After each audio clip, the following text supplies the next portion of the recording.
नमस्ते मेरे नौनिहालों, motion learning में आप लोगों का स्वागत है। आज हम बात करेंगे लेक्चर नंबर 16 में ऑक्सीजन के ऑक्साइड्स की। तो ऑक्सीजन के जो ऑक्साइड्स होते हैं बेटे, वो कैसे होते हैं, क्या होते हैं, इसके बारे में हम पूरी जानकारी लेंगे इस लेक्चर में। तो पहला ही टॉपिक इसमें आप देखिए,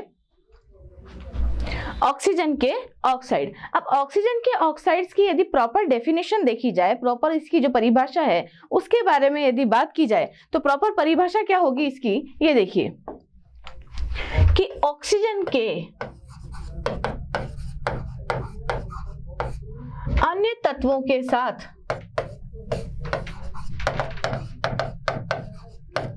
संयोजन से बने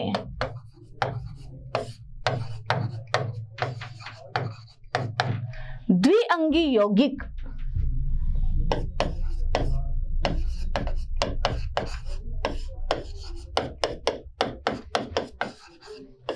क्या कहलाते हैं बेटे?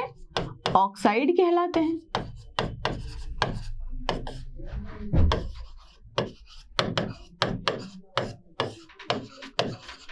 मतलब क्या हो रहा है कि ऑक्सीजन जो है उसके किसी अन्य तत्व के साथ में द्विअंगी यौगिक बनना चाहिए। द्विअंगी यौगिक का मतलब है कि एक ऑक्सीजन हो और एक दूसरा वाला तत्व जिसका आप ऑक्साइड बना रहे हैं वही तत्व होना चाहिए, तीसरा कोई तत्व यहाँ पर उपस्थित नहीं होना चाहिए। इसीलिए क्या कहा गया है बेटे?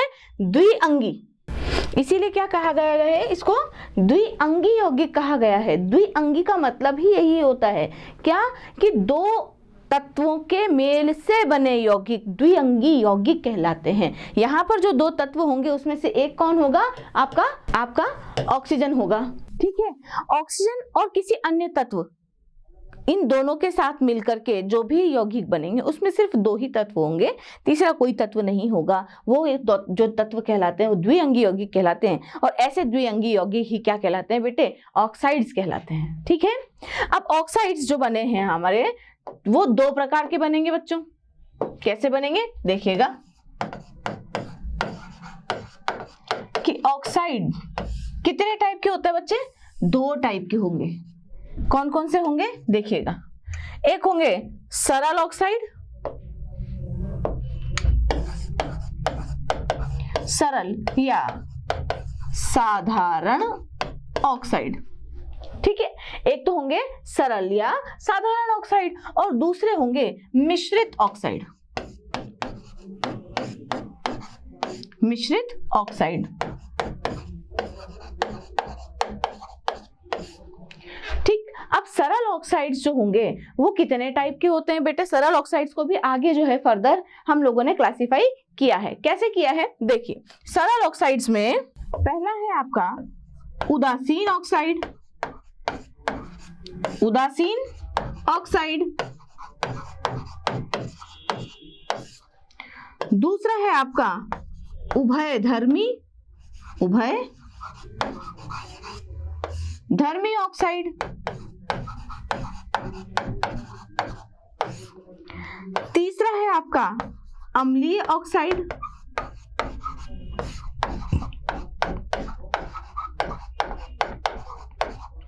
और चौथा आपका है क्षारीय ऑक्साइड।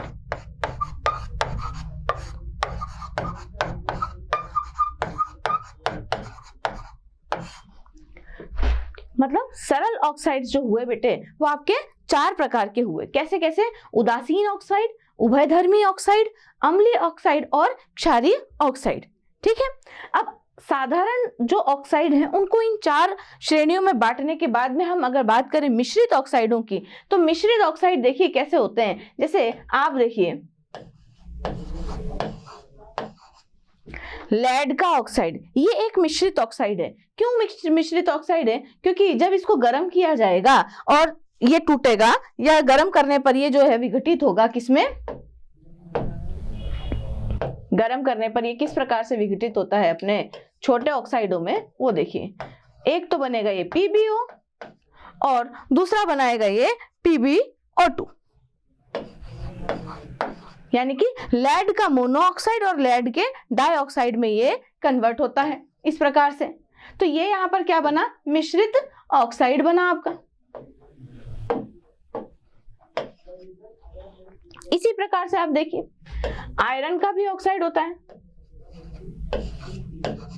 इस प्रकार से Fe3O4, इसको भी जब आप गर्म करेंगे तो एक किसमें टूटेगा, आयरन के ऑक्साइड्स में, इस तरीके से।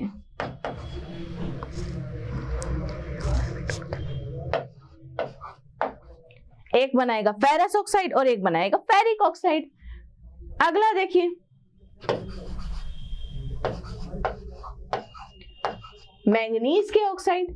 अब देखिए मैंगनीज का ये वाला जो ऑक्साइड है ये किस किस से मिलकर के बना हुआ है, मैंगनीज के MnO ऑक्साइड से और Mn2O3 ऑक्साइड से मिलकर के बना हुआ है। तो देखा जाए तो ये जो ऑक्साइड है Pb3O4, Fe3O4, Mn3O4, ये सब किस किस से मिलकर के बने हुए हैं, इन दो ऑक्साइडों से, PbO और PbO2 से, FeO और FeO2 से, O3 से, Fe2O3 से, MnO और Mn2O3 से मिलकर के इन ऑक्साइड्सों का निर्माण हुआ है। इसीलिए वो मिश्रित ऑक्साइड कहलाते हैं बच्चों, और ये साधारण ऑक्साइड या सरल ऑक्साइड कहलाते हैं। अब सरल ऑक्साइड या साधारण ऑक्साइड जो हमने 4 कैटेगरीज में यहाँ पर डिवाइड किए हैं वो कौन कौन से होते हैं, चला देखते हैं। इनको एक एक करके हम देखते चले जाएंगे। पहली बात करेंगे हम उदासीन ऑक्साइड्स की। अब उदासीन ऑक्साइड कौन से होते हैं उनके बारे में बात करते हैं। उदासीन ऑक्साइड, अब देखो नाम से ही आप लोगों को समझ में आ रहा होगा कि नाम क्या है, उदासीन। क्या है बेटे, उदासीन। उदासीन का मतलब होता है जो न तो नीले लिटमस को लाल करे न लाल लिटमस को नीला करे, यानी कि न्यूट्रल अपना पड़ा रहे, न तो अम्लीय गुण दर्शाए ना ही क्षारीय गुण दर्शाए। कैसा हो, बिल्कुल न्यूट्रल, बिल्कुल उदासीन, है ना। तो न्यूट्रल ऑक्साइड्स या उदासीन ऑक्साइड्स वो ऑक्साइड्स होते हैं जिनके जलीय विलयन न तो नीले लिटमस को लाल करे न ही लाल लिटमस को नीला करे। इसकी सबसे बढ़िया पहचान यही होती है, ठीक है। तो उदासीन ऑक्साइड देखिए क्या होंगे, इनके जलीय विलयन, अगर इनकी परिभाषा लिखें तो उदासीन ऑक्साइड के जलीय विलयन, उदासीन ऑक्साइडों के जलीय विलयन लिटमस के प्रति या लिटमस का रंग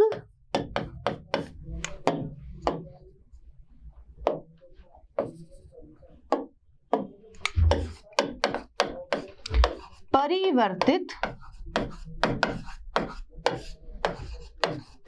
नहीं करते हैं। यानी कि ऐसे ऑक्साइड जो लिटमस का रंग जो है उसे परिवर्तित नहीं करते। आप इनका जलीय विलयन बनाइए, यानी कि इनको पानी में घोल करके एक सॉल्यूशन बनाइए और उसमें आप चाहे तो लाल लिटमस डालें, आप चाहे तो नीला लिटमस डालें, इसका रंग परिवर्तित नहीं होगा। तो ऐसे जो ऑक्साइड हैं वो क्या कहलाते हैं बच्चे, उदासीन ऑक्साइड कहलाते हैं। अब उदासीन ऑक्साइड जो हैं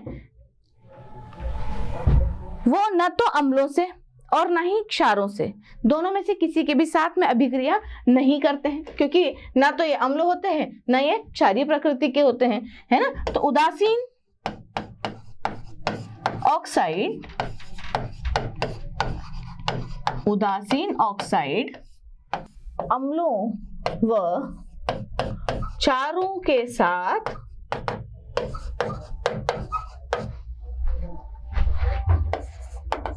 अभिक्रिया नहीं देते हैं। यानी कि उदासीन ऑक्साइड्स जो हुए वो क्या करेंगे, ना तो लिटमस का कलर परिवर्तित करेंगे, ना अम्लों के साथ में ना ही क्षारों के साथ में अभिक्रिया प्रदर्शित करेंगे। इनके कुछ एग्जांपल्स हम लोग देखेंगे यहाँ पर, जैसे nitrous oxide.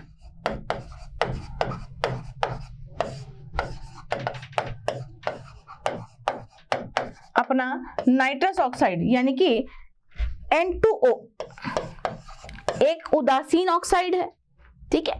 N2O nitrous oxide, अगर NO3 NO2 होता तो इसका नाम कुछ और होता है। यहाँ पर ये क्या है, N2O। N2O क्या है बेटे, नाइट्रस ऑक्साइड। और नाइट्रस ऑक्साइड जो है वो एक उदासीन ऑक्साइड होता है जो ना तो लिटमस का कलर परिवर्तित करेगा ना ही किसी अम्ल या किसी क्षार के साथ में अभिक्रिया प्रदर्शित करेगा। इसका दूसरा एग्जाम्पल आप देखो, नाइट्रोजन मोनोऑक्साइड और कार्बन मोनोऑक्साइड, है ना। मतलब नाइट्रोजन का मोनोऑक्साइड NO और कार्बन का भी मोनोऑक्साइड CO, ये दोनों भी कैसे होते हैं, उदासीन ऑक्साइड होते हैं। नाइट्रोजन मोनोऑक्साइड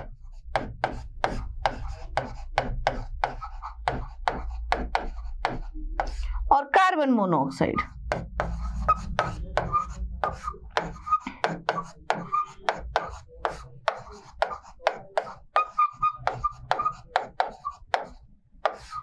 नाइट्रोजन का मोनोऑक्साइड और कार्बन के मोनोऑक्साइड और nitrous oxide, nitric oxide, carbon monoxide, ये तीनों ही ऑक्साइड ऐसे ऑक्साइड्स हैं बेटे जो कि उदासीन होते हैं, ठीक है। और उदासीन ऑक्साइडों की सारी प्रॉपर्टीज इनके अंदर शो होती है। शुद्ध रूप से nitrous oxide, nitrogen monoxide, carbon monoxide, ये उदासीन ऑक्साइडों के उदाहरण समझे जाते हैं।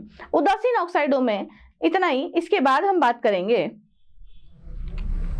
उभयधर्मी ऑक्साइडों के बारे में। उभयधर्मी, देखो नाम ही है उभयधर्मी प्रकृति। ऐसी प्रकृति जो मतलब क्या होती है, मेन प्रकृति तो दो होती है बेटा, या तो अम्लीय प्रकृति होती है या क्षारीय प्रकृति होती है, और जो इसमें से कुछ नहीं होती है वो उदासीन प्रकृति होती है, ठीक है। बात समझ में आ रही है? एक होता है अम्लीय प्रकृति का और एक होता है क्षारीय प्रकृति का। दोनों ऑपोजिट प्रकृति के होते हैं। दोनों की प्रकृति कैसी होती है? ऑपोजिट होती है।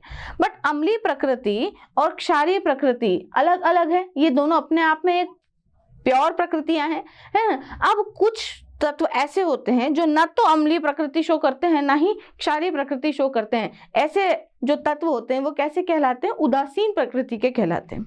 क्लियर है बात?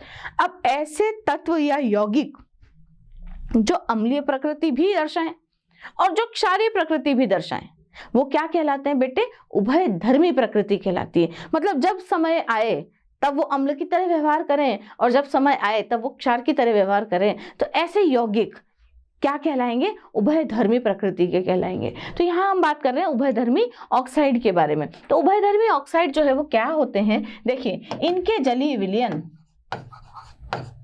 इनके जलीय विलयन, इनके जलीय विलयन लिटमस का कलर या लिटमस का रंग तो परिवर्तित नहीं करेंगे, रंग परिवर्तित नहीं करते। यानी कि ये लिटमस के प्रति कैसे रहते हैं? उदासीन रहते हैं। मतलब अर्थात ये लिटमस के प्रति उदासीन रहते हैं। अब अभी थोड़ी देर पहले मैं आपको बता चुकी हूं कि ये क्या करेंगे? अम्लों के साथ भी और क्षारों के साथ भी, दोनों के ही साथ में क्या प्रदर्शित करेंगे? अभिक्रिया प्रदर्शित करेंगे। परंतु लिटमस के प्रति ये कैसे रहेंगे बेटे? न्यूट्रल रहेंगे, उसका कलर चेंज नहीं करेंगे, उदासीन रहेंगे। दूसरा पॉइंट अगर मैं इसके बारे में लिखूं तो ये अम्लों व क्षारों के साथ अभिक्रिया देते हैं। यानी कि उभयधर्मी ऑक्साइड वे ऑक्साइड हैं जो लिटमस के प्रति तो उदासीन रहते हैं, ना तो नीले लिटमस को लाल करेंगे ना लाल लिटमस को नीला करेंगे। यानी कि लिटमस के प्रति कैसे रहेंगे? उदासीन रहेंगे, उसका कलर परिवर्तित नहीं करेंगे। परंतु अम्लों के साथ में और क्षारों के साथ में अभिक्रिया जरूर शो करेंगे। किस प्रकार से करेंगे देखते हैं। देखिए, अगर आपको यहाँ पर जैसे इसका एग्जाम्पल है एल्यूमिना।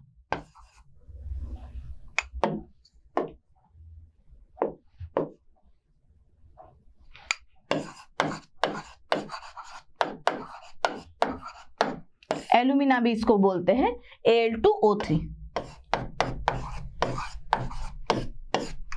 Al2O3 एक उभयधर्मी ऑक्साइड होता है। अब यहां से बेटे एक प्रश्न बनता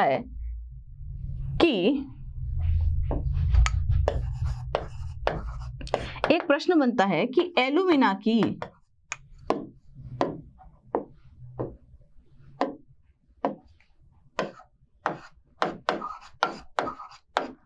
एल्यूमिना की उभयधर्मी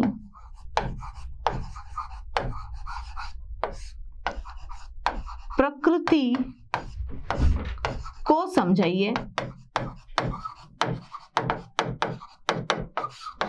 एल्यूमिना की उभयधर्मी प्रकृति को समझाइए। अब इसकी उभयधर्मी प्रकृति को समझाने के लिए आपको क्या बतानी पड़ेगी बेटे, इसकी रिएक्शंस बतानी पड़ेंगी। कैसे बताएंगे, तो देखिए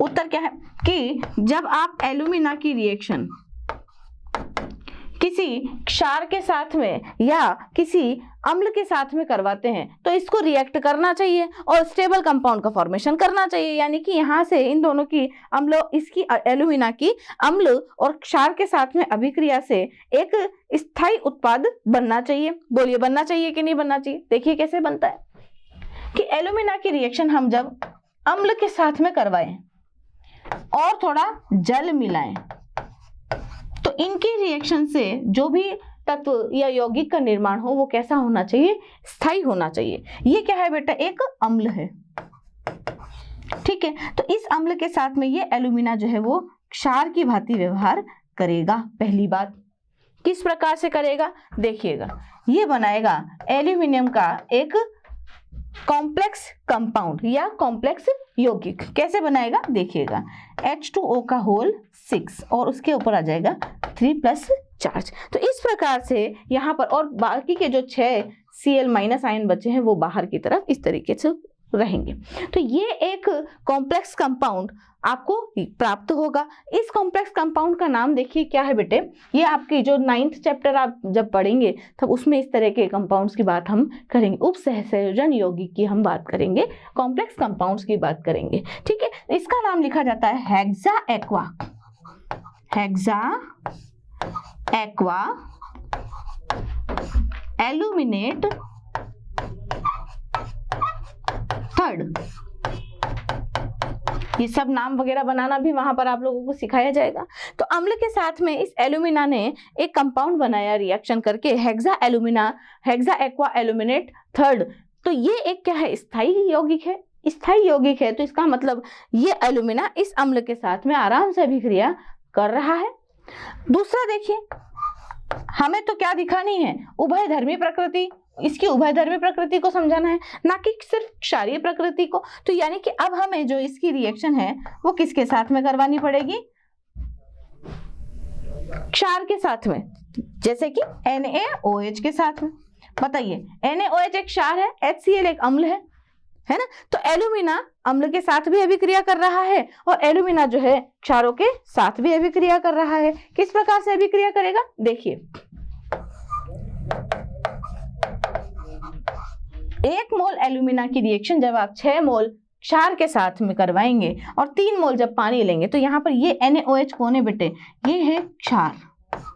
इसकी प्रकृति कैसी है, क्षारीय प्रकृति है। और एल्यूमिना हमारा अब इसके साथ में जब रिएक्ट करेगा तो किसकी तरह रिएक्ट करेगा, किसकी भांति व्यवहार करेगा, एक अम्ल की भांति व्यवहार करेगा। तो जब एक ही प्राणी या एक ही यौगिक जब क्षारों की तरह भी व्यवहार करे, अम्लों की तरह भी व्यवहार करे तो क्या कहलाता है, उभयधर्मी प्रकृति का कहलाता है। किस प्रकार का कंपाउंड यहाँ से आप लोगों को प्राप्त होगा, देखिए AlOH का होल 6 वही 3+ AlOH का होल 6 3+ सॉरी, और बाहर आ जाएगा आपका सोडियम। इसमें 2 Na3, इस तरीके से मैं पूरा ही कंपाउंड लिख देती हूँ, AlOH का होल 6। तो यहाँ इस कंपाउंड का जो नाम होगा वो होगा सोडियम हेक्साहाइड्रोक्सो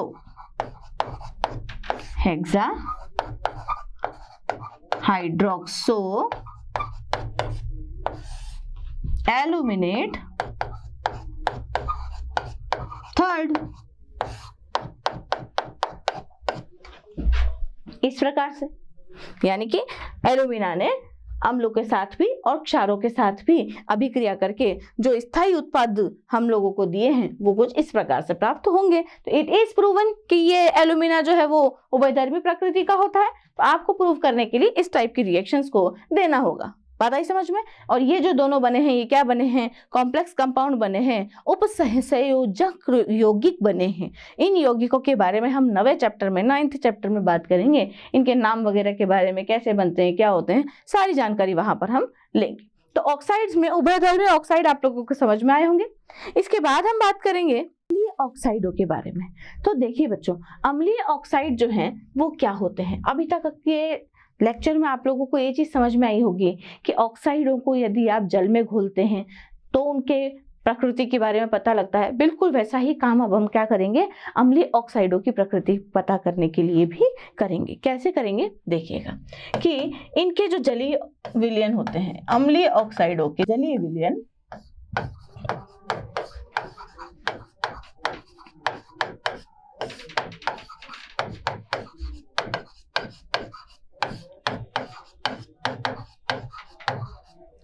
अम्लीय ऑक्साइडों के जलीय विलयन क्या करेंगे बेटे? लाल मतलब बताओ, अब अम्ल क्या काम करता है? नीले लिटमस को लाल करने का काम करता है। तो ये भी यही करेगा। क्या करेगा कि अम्लीय ऑक्साइडों का जो जलीय विलयन है वो नीले लिटमस को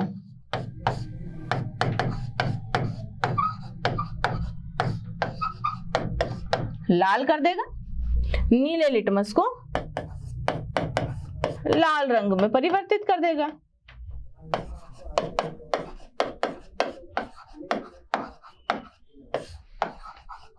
कर देता है, यानी कि इन ऑक्साइडों का जो जलीय विलयन है वो नीले रंग के लिटमस को किसमें परिवर्तित कर देगा? लाल रंग के लिटमस में परिवर्तित कर देगा। अम्ल की यही पहचान होती है बेटा। नीला आप डालो लिटमस तो वो कैसा हो जाएगा? लाल रंग का हो जाएगा। अब ऐसा क्यों होता है? क्योंकि ये जल में घुलकर अम्लों का निर्माण करते हैं। क्योंकि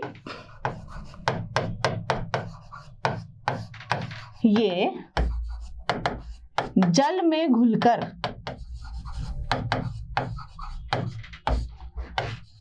अम्लों का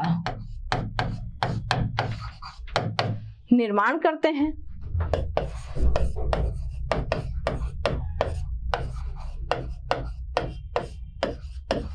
यानी कि अम्लीय जो ऑक्साइड हैं आपके, इनको आप जल में घोल दोगे तो ये नीले लिटमस को लाल कर देंगे। अब नीले लिटमस को लाल करने का कारण ही क्या है कि जब भी आप अम्लीय ऑक्साइडों को पानी में डालेंगे तो ये क्या बना लेते हैं? एक अम्ल का निर्माण कर लेते हैं। अब अम्ल का निर्माण कर लेंगे तो बताइए क्षारों के साथ में अभिक्रिया करेंगे? बोलिए करेंगे। तो इसका मतलब क्या हुआ कि ये क्षारों के साथ अभिक्रिया करते हैं। तीनों बातें समझ में आई। जलीय विलयन को नीले लिटमस, जलीय विलयन जो है वो नीले लिटमस को लाल कर देगा, यानी कि जल में घुलकर अम्लों का निर्माण कर रहा है। दूसरी बात, क्षारों के साथ में अभिक्रिया करता है। तीसरी बात यदि मैं यहाँ पर बताऊं तो जितने भी अधातु के ऑक्साइड्स होते हैं बेटे, जैसे आपका कार्बन डाइऑक्साइड हुआ, वैनेडियम ऑक्साइड हुआ, ये सारे कार्बन डाइऑक्साइड हुआ, नाइट्रोजन का ऑक्साइड हुआ, नाइट्रोजन के कुछ कुछ ऑक्साइड, और सल्फर के जो ऑक्साइड हुए, ये सभी किसका निर्माण करते हैं? अम्लीय ऑक्साइडों का निर्माण करते हैं। देखिएगा, यानी कि अधातु ऑक्साइड्स, अधातु, पहले हम अधातुओं की बात करेंगे। अधातु ऑक्साइड्स अम्लीय प्रकृति के होते हैं। अम्लीय प्रकृति के होते हैं। एग्जाम्पल देखिए आप, जैसे कि आपका कार्बन डाइऑक्साइड, सल्फर के दोनों ऑक्साइड, सल्फर डाइऑक्साइड भी और सल्फर का ट्राइऑक्साइड भी, ठीक है ना। ऐसे ही नाइट्रोजन के कुछ कुछ ऑक्साइड, जैसे नाइट्रोजन मोनोऑक्साइड और नाइट्रस ऑक्साइड, तो कैसा था? दूसरी प्रकृति का था। यहाँ पर नाइट्रोजन का डाइऑक्साइड, नाइट्रोजन का पेंटाऑक्साइड, ये, और नाइट्रोजन का N2O5, ये सभी कैसे होते हैं बेटा? अम्लीय प्रकृति के होते हैं। इसके अलावा मैं यदि फास्फोरस की बात करूं तो P4O10 है ना, आपका SiO2, ये सभी कैसे होते हैं, अम्लीय प्रकृति के ऑक्साइड बनाते हैं। अब ये जो अम्लीय प्रकृति के ऑक्साइड है, अभी मैंने आप लोगों को बताया कि इनको पानी में आप घोल दोगे तो क्या बनेगा, इनका अम्ल बनेगा। परंतु ऐसा नहीं है कि सिर्फ अधातु के ऑक्साइड ही अम्लीय प्रकृति के होंगे, कुछ धातुएं भी होती है जिनके ऑक्साइड अम्लीय प्रकृति के होते हैं। तो यहाँ पर यदि मैं स्टार पॉइंट लगा करके एक बात कहूं कि कुछ धातु ऑक्साइड भी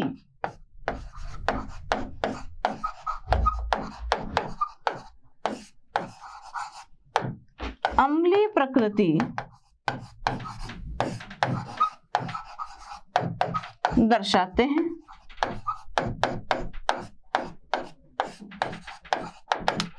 कुछ धातु के ऑक्साइड भी ऐसे होते हैं बेटे जो अम्लीय प्रकृति दर्शाते हैं, जैसे कि मैंने अभी थोड़ी देर पहले आपको बोला था, वेनेडियम का ऑक्साइड, क्रोमियम का ऑक्साइड, मैंगनीज का ऑक्साइड, इस तरह के धातु ऑक्साइड जो होते हैं, जैसे वेनेडियम का ऑक्साइड V2O5 सॉरी,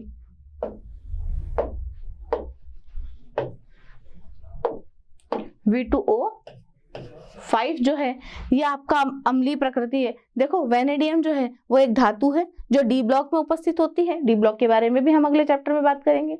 तो डी ब्लॉक की जो वेनेडियम धातु है ये ऑक्सीजन के साथ मिलकर के द्विअंगी यौगिक का निर्माण कर रही है, और ये यौगिक भी कैसा है, अम्लीय प्रकृति का है। ऐसे ही देखो मैंगनीज का ऑक्साइड, मैंगनीज का ऑक्साइड भी आपको, मैंगनीज भी डी ब्लॉक तत्व की धातु है, ये भी कैसी होती है बेटे, अम्लीय प्रकृति की होती है। ऐसे ही क्रोमियम का जो ऑक्साइड होता है ये भी आपका अम्लीय प्रकृति का ऑक्साइड होता है, अम्लीय प्रकृति का ऑक्साइड होता है। तो ये अम्लीय प्रकृति के जो ऑक्साइड हैं इनके बारे में हम बात करते हैं, ठीक है। अम्लीय प्रकृति के ऑक्साइडों में अब जब आप आगे बात करेंगे तो इनके बारे में खास बात है कि इन ऑक्साइडों को अम्लों का हाइड्राइड भी कहा जाता है। क्या कहा जाता है, अम्लीय ऑक्साइडों को अम्ल का एनहाइड्राइड भी कहेंगे बेटा, यानी कि अम्लीय ऑक्साइडों को इन अम्लीय ऑक्साइडों को अम्ल का एनहाइड्राइड, क्या, एनहाइड्राइड, इस शब्द का मतलब ही ये है, क्या, एनहाइड्राइड शब्द का मतलब ही है कि इसमें से वाटर मॉलिक्यूल रिलीज कर देना। एनहाइड्राइड, इन शब्दों, इन अम्लीय ऑक्साइडों को अम्ल का एनहाइड्राइड भी कहा जाता है। देखिए कैसे, हर चीज का प्रूफ है हमारे पास में केमिस्ट्री में। देखिए कैसे, जैसे कार्बन डाइऑक्साइड में यदि आप जल मिलाते हैं, मैंने अभी थोड़ी देर पहले ही आप लोगों से कहा था कि ऑक्साइड जिनमें जल मिलाया जाता है और वो यदि नीले लिटमस को लाल कर दें तो वो कैसे होंगे बेटे, अम्लीय, है ना। यानी कि ये जल में मिलकर के किसका निर्माण कर रहे हैं, अम्ल का निर्माण कर रहे हैं। H2O और कार्बन डाइऑक्साइड को यदि आप मिलाते हैं तो जो अम्ल यहां से प्राप्त होगा आपको वो होगा H2CO3। बोलिए, H2CO3 नाम के अम्ल को जानते हैं आप, क्या नाम है इसका, कार्बोनिक अम्ल। क्या नाम है बच्चों, कार्बोनिक अम्ल। ऐसे ही आप देखो सल्फर डाइऑक्साइड जो है वो भी H2O के साथ में मिलकर के किसका निर्माण कर रहा है, H2SO3 का। ध्यान दीजिएगा, न कि H2SO4। H2SO4 तो आपको SO3 और जल की अभिक्रिया से प्राप्त होगा। SO3 और जल जब आपस में अभिक्रिया करते हैं तो ये H2SO4 का निर्माण करते हैं। इस H2SO3 का नाम होता है सल्फ्यूरस एसिड। हम बात कर चुके हैं इनके बारे में, सल्फ्यूरस एसिड, सल्फ्यूरस अम्ल। और इसका नाम होता है सल्फ्यूरिक अम्ल। एक ऑक्सीजन की कमी की वजह से अपने नंबर कम नहीं होने चाहिए, है ना। अगर H2SO3 है तो सल्फ्यूरस अम्ल, है ना, और अगर H2SO4 है तो कौन सा बनेगा आपका, सल्फ्यूरिक अम्ल। क्लियर है बात। ऐसे ही देखो आगे N2O5 के साथ में भी ये रिएक्शन करके नाइट्रिक अम्ल वगैरह का निर्माण करेगा। देखो N2O5 के साथ में भी यदि जल मिलाया जाए तो यहां से बनने वाला जो है HNO3 आपको प्राप्त होगा। अब HNO3 के 2 मोल आप लोगों को प्राप्त होंगे। रिएक्शन को बैलेंस करना यहाँ पर इंपॉर्टेंट नहीं है, समझना ज्यादा इंपॉर्टेंट है। तो N2O5 जो है H2O के साथ में मिलकर के किसका निर्माण कर रहा है, नाइट्रिक अम्ल का निर्माण कर रहा है बेटा, नाइट्रिक अम्ल का निर्माण कर रहा है। तो ये जितने भी अम्ल हैं ये कैसे बने हैं आप लोगों के, जब ऑक्साइड्स को आप पानी में घोल देते हैं तो किनका निर्माण हो रहा है, इस तरीके के अम्लों का निर्माण हो रहा है। आगे हम बात करें, अब अगली बात आती है बेटा कि अम्लीय ऑक्साइड अम्लीय है भी या नहीं, इसके बारे में प्रूफ कैसे देंगे। तो इनके क्षारों के साथ में अभिक्रिया करवा के देख लेते हैं। अब आपको पता ही है कि अम्ल और क्षार जब आपस में अभिक्रिया करते हैं तो किसका निर्माण करते हैं, सॉल्ट और वाटर का निर्माण करते हैं। ये न्यूट्रलाइजेशन उदासीनीकरण की अभिक्रिया में यही तो होता है। अम्ल जो है वो क्षार के साथ में अभिक्रिया करके लवण और जल का निर्माण करता है। अब लवण और जल का निर्माण यदि हो जाता है अम्ल और क्षार की अभिक्रिया से, इसका मतलब रिएक्ट करने वाला अम्ल ही है और क्षार ही है ना। तो यहाँ पर भी हम अम्लों की, अम्लीय ऑक्साइडों की जो रिएक्शन है वो क्षारों के साथ में करके देखते हैं। तो यहाँ पर हम क्या लिखेंगे कि अम्लीय ऑक्साइड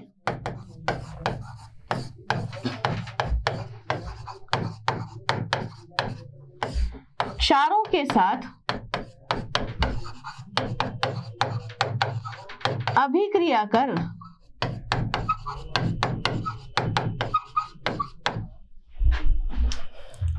लवण और जल का निर्माण करते हैं।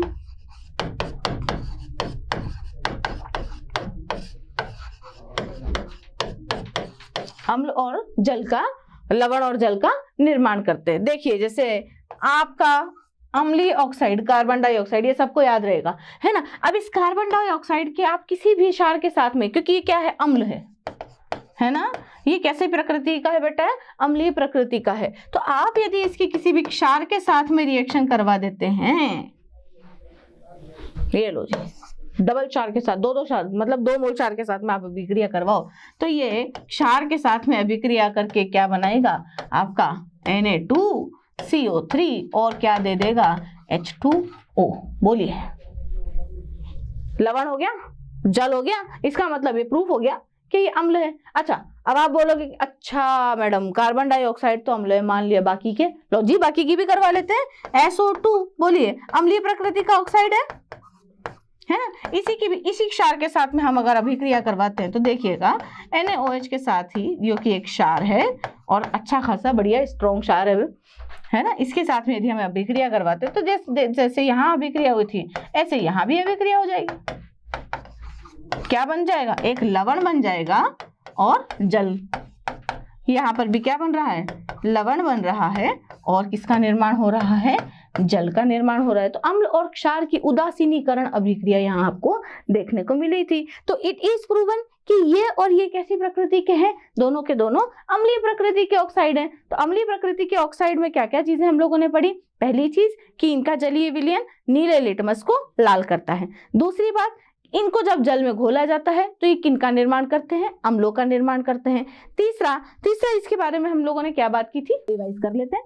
रिवाइज करते रहा करो, जैसे आप लोग इस तरीके से रिवाइज कर लिया करो कि जब भी कोई टॉपिक आपको देखने को मिले तो पढ़ने का तरीका बेटा यही है कि आप उस टॉपिक को पकड़ें और उस टॉपिक के बारे में वर्बली इंट्रोडक्शन के साथ में इस तरीके से आप उसको रिवाइज कर दे। पहला, जलीय विलयन जो होते हैं अम्लीय प्रकृति के होते हैं, अम्ल बना लेते हैं, नीले को लाल कर देते हैं, क्षारों के साथ अभिक्रिया कर देते हैं। अधातु के ऑक्साइड अम्लीय प्रकृति के होते हैं, कुछ धातु ऑक्साइड भी अम्लीय प्रकृति के होते हैं। इनको जब पानी में घोला जाता है तो ये अम्ल बनाते हैं, इसीलिए इनको अम्लों का एनहाइड्राइड भी कहा जाता है। और इनकी क्षारों के साथ में जब अभिक्रिया करवाई जाती है तो ये लवण और जल का निर्माण करते हैं उदासीनीकरण की अभिक्रिया के फल स्वरूप। बस खत्म। इतना सही तो रिवाइज करना है ना। ऐसे हर एक टॉपिक को जब आप रिवाइज करेंगे चलते फिरते बहुत अच्छी तरीके से समझ में आएगा। तो अम्लीय ऑक्साइडों के बाद में हम बात करते हैं हमारे क्षारीय ऑक्साइडों की। क्षारीय ऑक्साइडों में आप क्या पढ़ेंगे कि भाई क्षार क्या होते हैं बताइए। लिटमस की अगर बात करें, सबसे पहला ही एलिमेंट्री टेस्ट यदि आप लोगों को लगाना पड़े तो आप क्या करोगे कि क्षारीय ऑक्साइड यानी कि इनके जलीय विलयन में, इनके जलीय विलयन, बोलो नीले को लाल करेंगे कि लाल को नीला करेंगे? जब अम्ल नीले को लाल कर रहा है तो दुश्मन है, लाल को नीला कर देगा, है ना। तो इनके जलीय विलयन लाल लिटमस को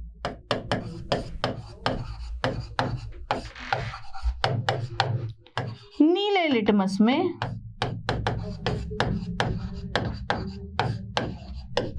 परिवर्तित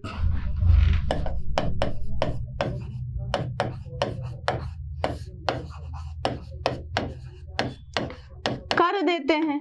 यानी कि इनके जलीय विलयन क्या करेंगे, जैसे अम्ल के जलीय विलयन ने नीले को लाल किया था लिटमस को,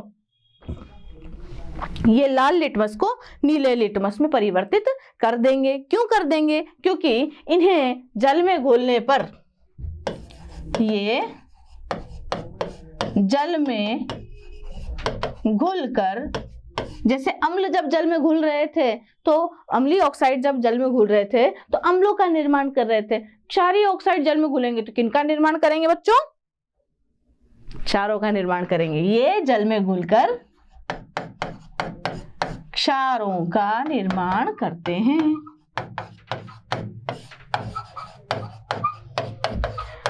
ठीक है, अगली बात है अगर हम इनकी करवाएं कि इनकी रिएक्शन हम करवाएं,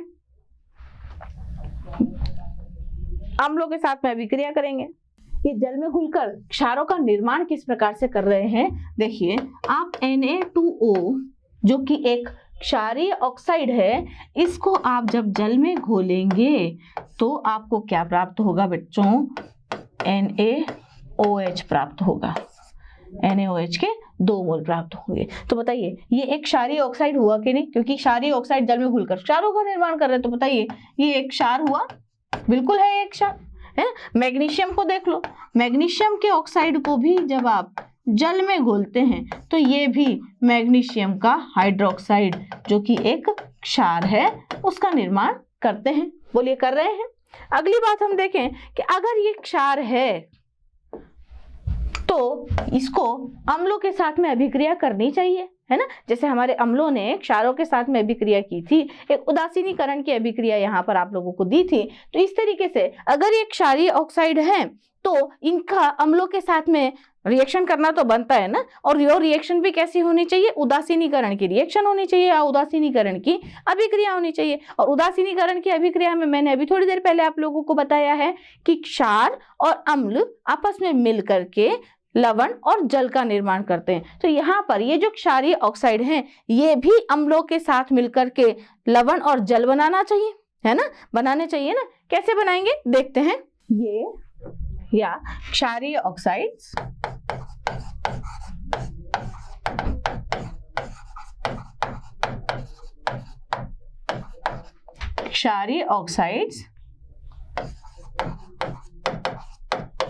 अम्लों के साथ उदासीनीकरण की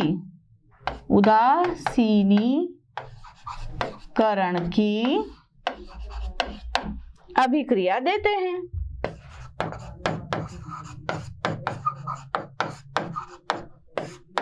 कैसे देते हैं देखिएगा कि आपका ये जो कैल्शियम ऑक्साइड है, कैल्शियम ऑक्साइड भी क्या है बच्चों? एक क्षारीय ऑक्साइड है। ये क्षारीय ऑक्साइड क्या है बेटे? क्षारीय प्रकृति का है ना। ये किसी भी अम्ल के साथ में, जैसे कि मैं यहाँ पर ले लेती हूँ HCl, और HCl क्या है? अपना अम्ल है। ये क्षार इस अम्ल के साथ में मिलकर के उदासीनीकरण की अभिक्रिया देना चाहिए। और उदासीनीकरण की अभिक्रिया के फलस्वरूप यहाँ से आपको क्या प्राप्त होना चाहिए? एक लवण प्राप्त होना चाहिए और जल प्राप्त होना चाहिए। तो देखिए लवण के रूप में यहाँ पर आपको कैल्शियम क्लोराइड जो कि एक लवण है, और किसका निर्माण हो रहा है?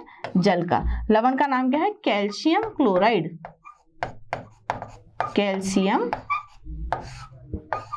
क्लोराइड। बोलिए, हो रहा है ना। इसी प्रकार से यदि आप किसी और अम्ल की बात करें, जैसे मैं फेरिक ऑक्साइड की बात करूं, Fe2O3 जो कि एक क्षारीय ऑक्साइड है, ये भी क्या है, एक क्षारीय ऑक्साइड है। इसकी भी यदि मैं अम्ल के साथ में रिएक्शन करवाऊं, जैसे मान लीजिए मैंने ले लिया यहाँ पर H2SO4, तो H2SO4 के साथ में यदि ये क्षार फेरिक ऑक्साइड रिएक्ट करता है तो यहाँ पर देखिए किस प्रकार से लवण का निर्माण करता है। देखिए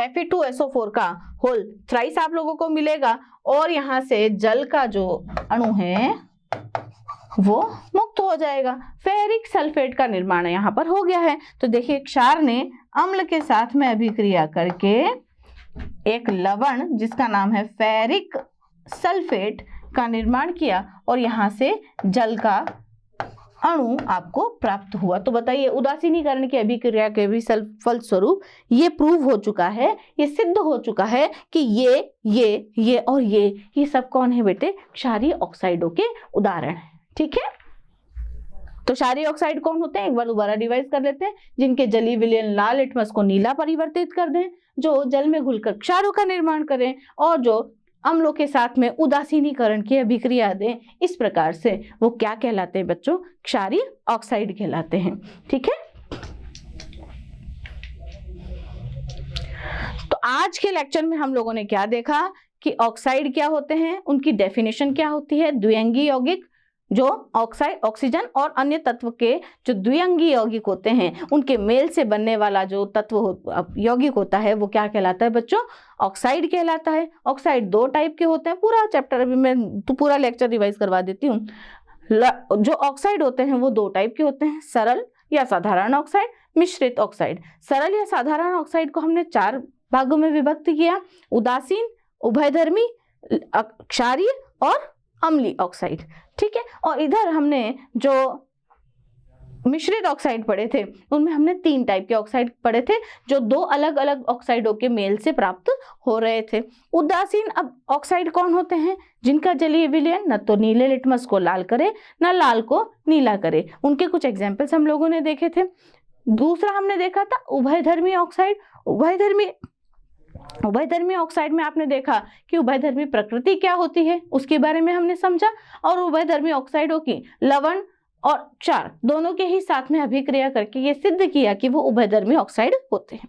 अम्लीय ऑक्साइड में भी हम लोगों ने यही किया कि अम्लीय ऑक्साइडों का जलीय विलयन कैसा कर देता है, नीले लिटमस को लाल लिटमस में परिवर्तित कर देता है और आगे उनकी क्षारों के साथ में अभिक्रिया करवा के प्रूफ भी किया कि ये अम्लीय ऑक्साइड हैं। इसी प्रकार से हमने क्षारों को भी कि जलीय विलयन जो है वो लाल लिटमस को नीला कर देता है, पानी में घुलने के बाद क्षारों का निर्माण करते हैं और ये क्षार जब लवणों के साथ में रिएक्शन करते हैं तो उदासीनीकरण की अभिक्रिया के फलस्वरूप लवण और जल का निर्माण करते हैं। तो आज के लेक्चर में आई होप आप लोगों को सब कुछ समझ में आया होगा। आज के लिए इतना ही, धन्यवाद।